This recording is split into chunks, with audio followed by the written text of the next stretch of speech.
Hey guys, welcome to the channel. If you haven't been here before, my name's Jim and we're doing stuff today in the shed. New petrol engine into golf buggy. Not sure if I'll get it all done today. We've got to pull it apart. It's a bit of a wreck, this whole thing. So we'll get this thing stripped down and get into that. So we'll go in the shed and we'll have a bit of a look-see, eh? Here we go.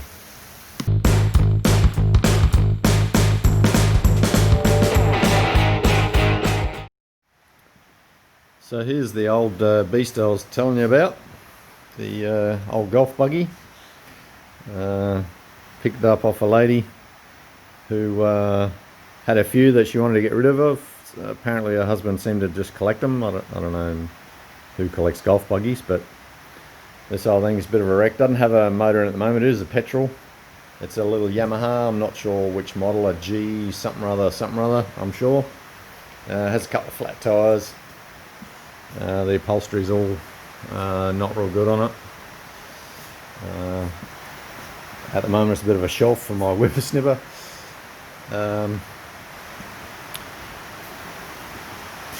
So the old tyres, the front ones look okay. There's plenty of tread on them, which would be nice. Just needs a bit of air and maybe a puncture fix if it needs to. The other one's pretty good. They're matching front, which is always a bonus. And the back ones are matching, but they're a little bit worse for wear, so we may have to do something else with them. But it's had better days, but it's virtually complete other than the engine. I'm not sure what size petrol engine these things are meant to have in them.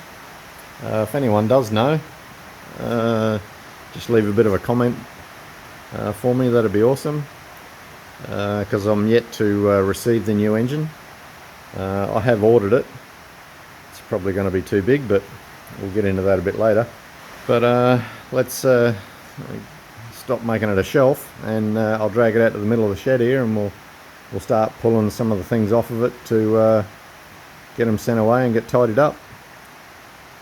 So let's get into it.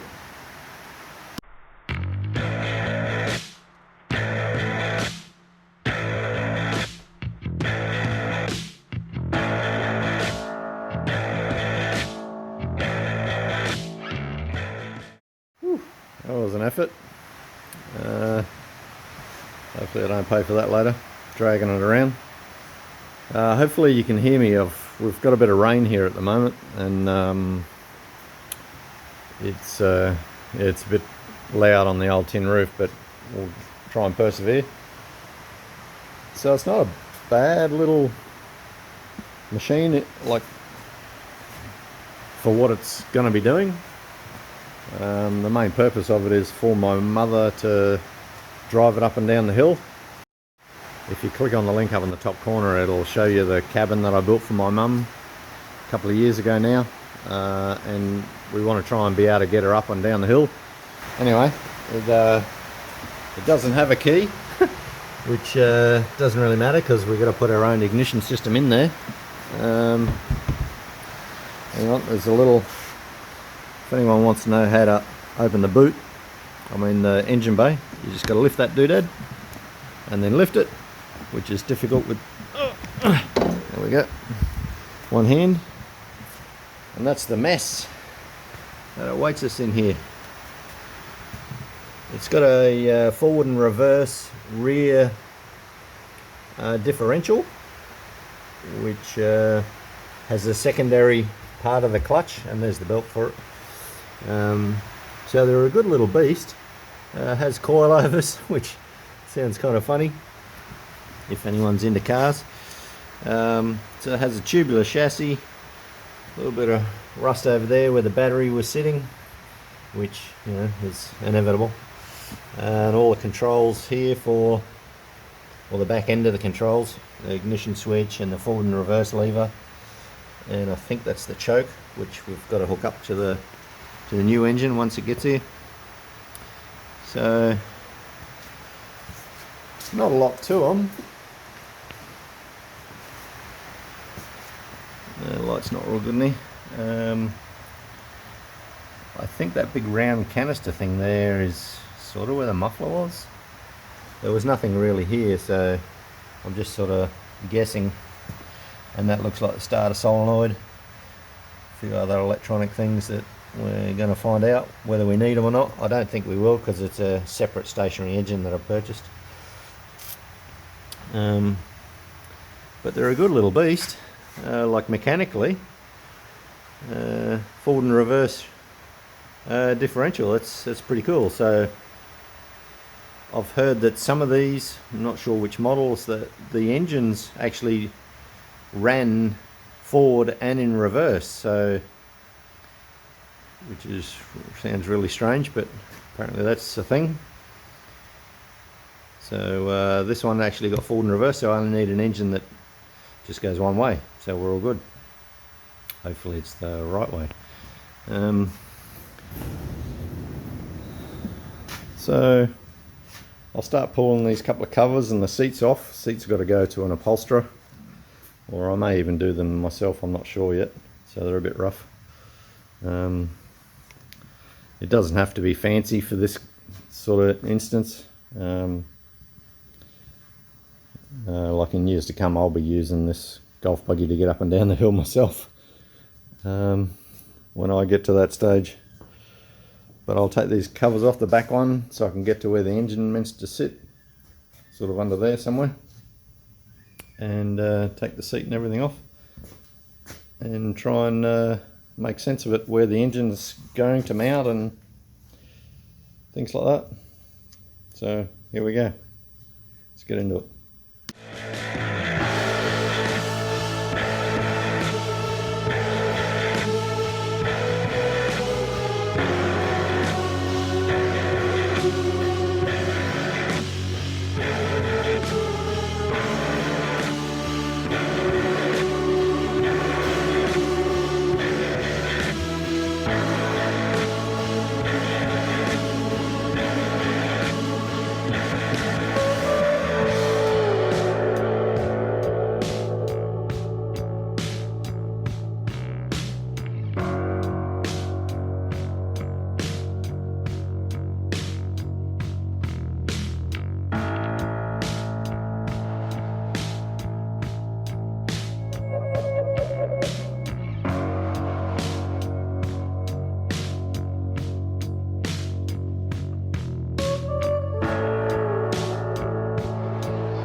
Here's something that some folks mightn't know. These little plastic clips, they got this little tiny, let me get it out once I've finished cleaning.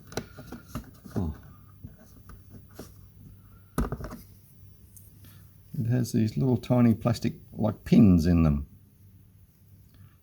and they're inside there, like a lot of automotive companies seem to use them. But without thinking much about it, they look just flush. There's another one there.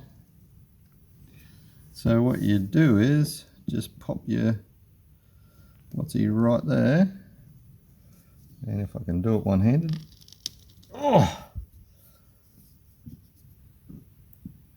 if I can do it one-handed, you just give it a push, and that little pin goes straight out. Just got to hopefully try and find it somewhere. Oh, there it is. And you just keep them for when you're trying to put it back, and then that clip will come straight out. It's quite a clever little clip. And they look flush when the little pin's inside, because I just spread those little 4 claws. So there are a lot of upholstery and door trims and things like that, but funnily enough, even on a golf buggy. So I just got to remove these couple here to because I know there's a couple of bolts underneath here holding this back body on. So yeah, just thought I'd show you a bit of a tip on how to get those little clips out without destroying them. You just got to try and save those little plastic pins, because sometimes when you're doing it on a door trim on a car or something, you may never be able to retrieve them, or you lose them and you can never find them, or things like that. So you can buy them in a pack. I don't have any with me at the moment, but I know you can buy them. eBay has them, so just got to look for door trim clips and you'll see those type of little clips, and you know how to get them out without destroying anything, which I always seem to have problems with. Okay, so let's get back into it.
So all the covers are off and I've given it a bit of a clean out. Doesn't it look different? I've not gone and done any major stuff, just a bit of a basic tidy up, as this is not a restoration project. It's more a tidy up, get running, get a motor in here, get it to work so we can cruise around the paddock. I mean so mother can use it. Yeah, it's for mother. So that bash plate underneath, it's only 1 mil thick. It's not very thick, which is kind of nearly pointless, but it's been bashed in. I don't know if you can sort of see the angle. It's been caved in and it's riveted in place in those little rivets in the corner there. So I couldn't be bothered drilling those out and knocking it out. I'll just give it a bash with a hammer to give us a bit of space. And it's got these little engine mounts. These are the original factory ones. So there's one there, one over there, oops, one there, and back here. So I can either get a really big piece of plate that spans across that, and that'll be vibration free, I suppose, and then bolt the engine to that. But I haven't got the engine here, so I don't know how high it is, or whether I need to try and save a bit of space in height and the height of the crank or any of that kind of stuff yet. So I won't really commit to that until that actually turns up and I can take some dimensions. But I've got a bit of gunk to get rid of, besides all that dirt, like this bracket that must have had a muffler or something on it. It's welded to the chassis. Why, I don't know. I can take away all that starter solenoid and a lot of the wires. Got to keep those cables there though. They're all crucial and mechanical for what we need. And I'll probably be relocating the battery on that side, because that's where the flywheel is. I thought the starter is going to be on that side, so of the motor, because this side will have, you know, the pulley for the torque converter. So the battery was over this side. I will clean that up a little bit, and put a bit of paint on it, but it's not chewed, like eaten into the chassis as such. It's just these brackets themselves. They're just gone a little bit rotten from good old battery leakage, which happens on all of them. So there was a bit of sound deadening on the bottom there, which is good when it comes from factory, but doesn't matter if it's a little bit loud, does it? Nah, don't think it does. Because I'll be customizing the exhaust for this stationary engine that I'm going to put in there anyway, extending it and making it go out under the back or something. So it's quite clever the way it's been designed. It's got plastic inner guards and everything. How fancy. Woo! Anyway, so this is the rear end and everything. There's the diff and goes into the wheel drum brakes. They're only cable operated, which hopefully should be plenty. I guess it stops a normal golf buggy. We just got some hills here, that's all. Goes into that diff. It's an actual differential, so it's an open diff. You can't spin both wheels. And it goes to all those cables and so forth. That's the throttle there. This is a secondary expanding pulley for the torque converter, which works really well. Goes from that lever there, those two cables. There's a lever on the front down near your ankles, and that little switch there, electric switch, I think that's to stop it from starting maybe in wrong direction, or it needs, I'm not sure exactly, so I won't exactly surmise, I'm just guessing. So you follow those cables down, follows down like that, and then goes to the front of the diff, or the transaxle, whatever you want to sort of call it, and then you know, switches from that rocker, just pulls one, pushes another, and then goes vice versa to just change into forward and reverse. Very clever, very compact little gearbox, differential, transaxle, whatever you want to call it. So I'll just get rid of some junk and bash that bottom floor plate out a bit, and then hopefully that motor will turn up soon, and we'll be able to open it up and then start the install process. So here we go. I'll start stripping it.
Okay, we've come across first little issue.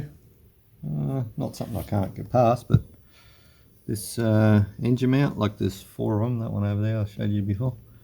This one here, the rubber's all torn away, or about to on that one, but this one definitely is. You can see that rubber's not hanging in there, and the inside, well, it's not far from it, so that one won't hold much. And this one being just about come away, I'm going to have to work out something for this side. I happen to have this big rubber block mount. I think that's actually off another golf buggy. So it has a big like a crush tube inside in the rubber, and there's 2 tabs out there, so I might be able to bridge something across from here to, where are we, over here where the other engine mount is, bolted onto the base, onto where the base is currently bolted, sorry. And that one's just got 1 bolt from underneath. Put a plate there and put that across,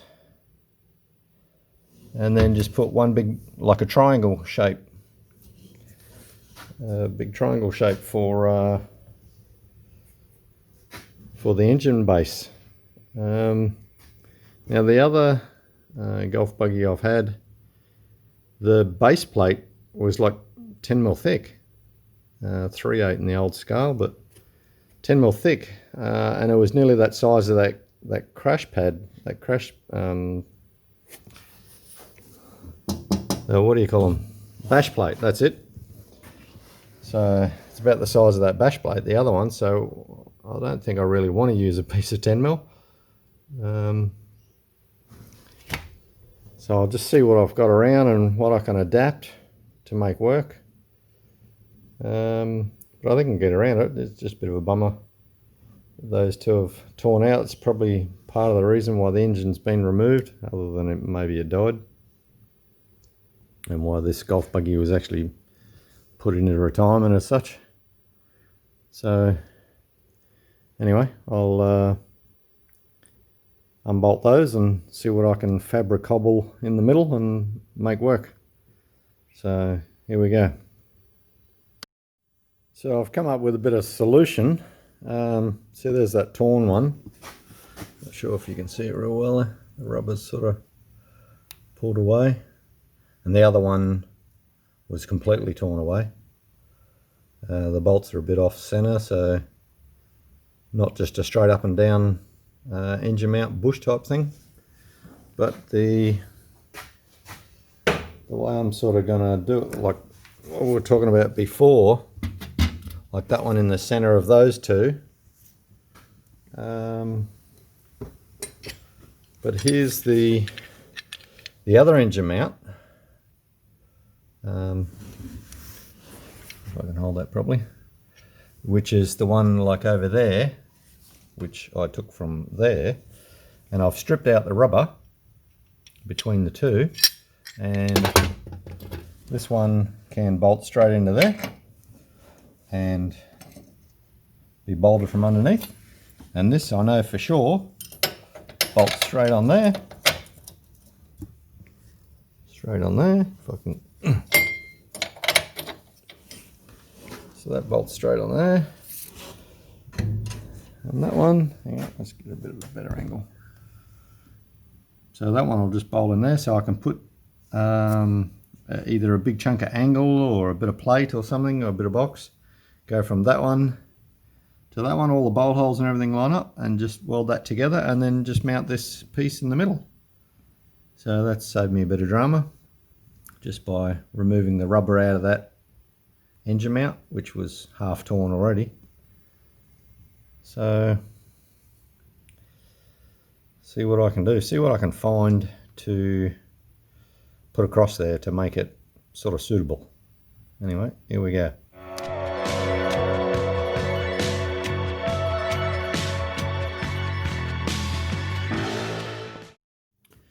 So I kind of stopped mucking around with that other idea for the moment, because what I have got is the original factory part for this big rubber bit, which is out of a different one, and that actually sits in there and bolts in. And I'm thinking about just putting a bit of steel from this side here across to that bracket, and same on this one, or a piece of angle iron. Not sure yet exactly how, but I'm kind of gonna have to stop because I don't really know the height of the engine. Because if we have a look at that down there, we can't really see, that tube has been squashed on purpose, so the belt runs through there, from that pulley, runs through to the engine, pulley on the engine. So I'm sort of thinking that I can sort of get it at the right height. The engine's going to need to be like fairly low to this bash plate, with the height of the pulley to line up to there, the belt of the pulley. So I really shouldn't, so I'm going to think that it's going to have a dip down on that, the way that's designed, then come up to there. So I think I'll hold off on pulling any more ideas together on this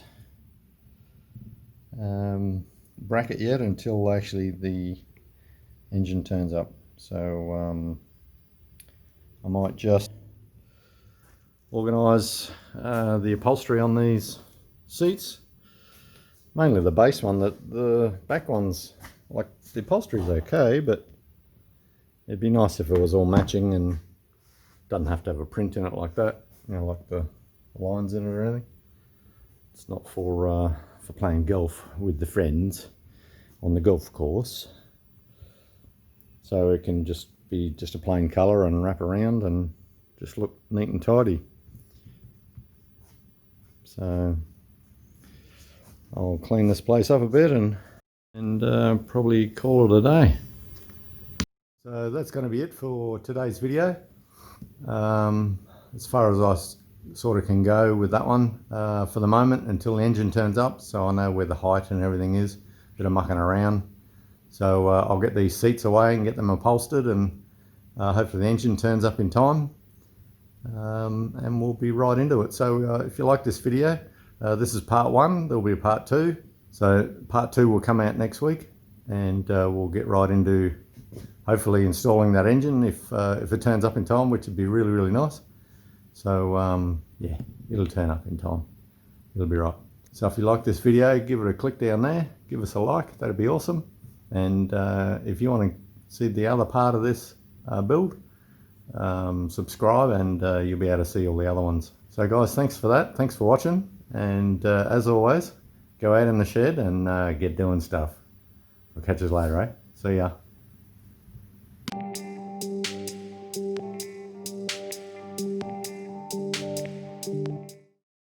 So just as I was about to pack up for the day, guess what turns out? The delivery man drops off me box. Me box! Oh, look at that! 16 horsepower. It's red.